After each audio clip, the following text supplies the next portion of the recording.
Lionel Tate. Lionel's mother Kathleen was asked to watch 6-year-old Tiffany for the evening. Kathleen and Tiffany's mother had grown up together in Jamaica. Lionel Tate was only 12 years old at the time. After dinner, the children were watching TV, and Kathleen decided to go upstairs for the evening. She yelled downstairs for them to quiet down at about 10 p.m., but did not check on them at the time. It was around 40 minutes later, at approximately 10:40 p.m., when Lionel Tate went upstairs to get his mother and told her that little Tiffany Eunuch was not breathing. He told his mother he had her in a headlock when she smashed her head on the side of a table. He then described her as rolling around on the floor, crying, acting like a baby, and urinating in her pants. When Lionel finally went to get his mother to tell her that the little girl was not breathing, her broken little body was already cold. In 2001, 14-year-old Lionel Tate was sentenced to life in prison without the possibility of parole for the death of 6-year-old Tiffany Eunuch that had occurred 2 years prior.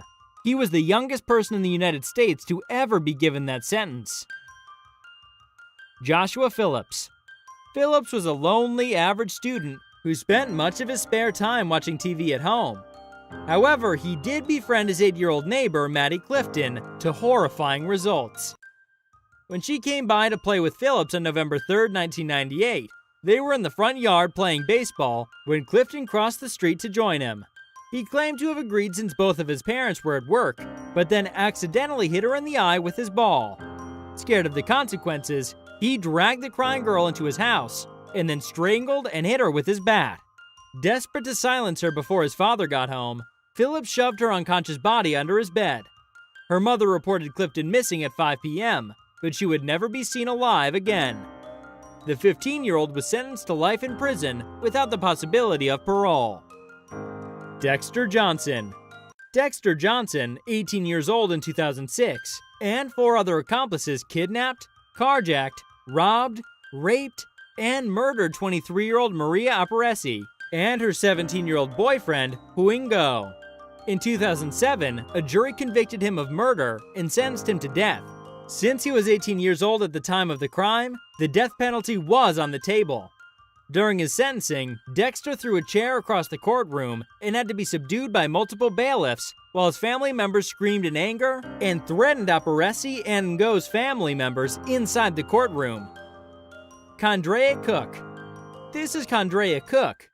14-year-old Condrea Cook used a dating app to lure Perry Nita, who invited Emmanuel Purcell. Cook's then-boyfriend, Kendrick Bass, is accused of shooting Purcell during a carjacking. He survived the shooting, but she was sentenced for 20 years in prison. The video of Keandria's meltdown saw her wailing to hold her mom one last time before being jailed, only for courtroom guards to take her into immediate custody. Dylan Schumacher. This is Dylan Schumacher. Dylan was left to babysit his girlfriend's young child, and by the end of the night, the child was dead. According to court documents, Schumacher fatally beat the child when he would not stop crying. He had his sad face ready and his privilege intact when State Supreme Court Justice M. William Baller was ready to hand down punishment.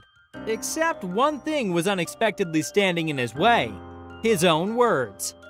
The teenager was found guilty and was sentenced to a maximum punishment of a life sentence of 25 years. Samantha Grigg. This is Samantha Grigg. Grigg was an aspiring singer who performed with her band Undecided at the Ann Arbor Summer Music Festival.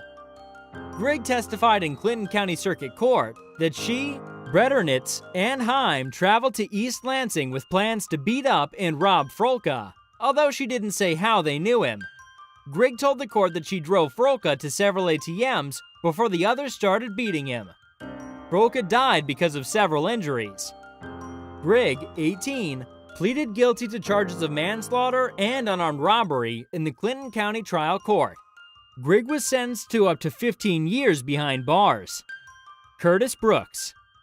Curtis Brooks was 15 years old during his involvement in a 1995 carjacking that led to the fatal shooting of 24-year-old Christopher Ramos. Brooks and 3 other teenagers approached Ramos as he walked to his car in Aurora in an attempt to steal the vehicle. However, that night didn't go at all as planned. The group indeed approached a stranger, and Brooks shot into the air as instructed. But Harris shot the car owner in the head and killed him on the spot. The teenagers attempted to flee the scene, but police found them easily by following their tracks in the snow. Brooks explained his role and confessed to his participation in the crime, but even though he wasn't the one to pull the trigger, Brooks was convicted of first-degree murder and given a mandatory sentence of life in prison without the possibility of parole. The law dictating juvenile sentencing changed in 2016, banning automatic sentences of life without parole for teenagers. That was it for today's video. We hope you like it. If you want to see more interesting videos, then make sure to subscribe to our channel. Hit the like button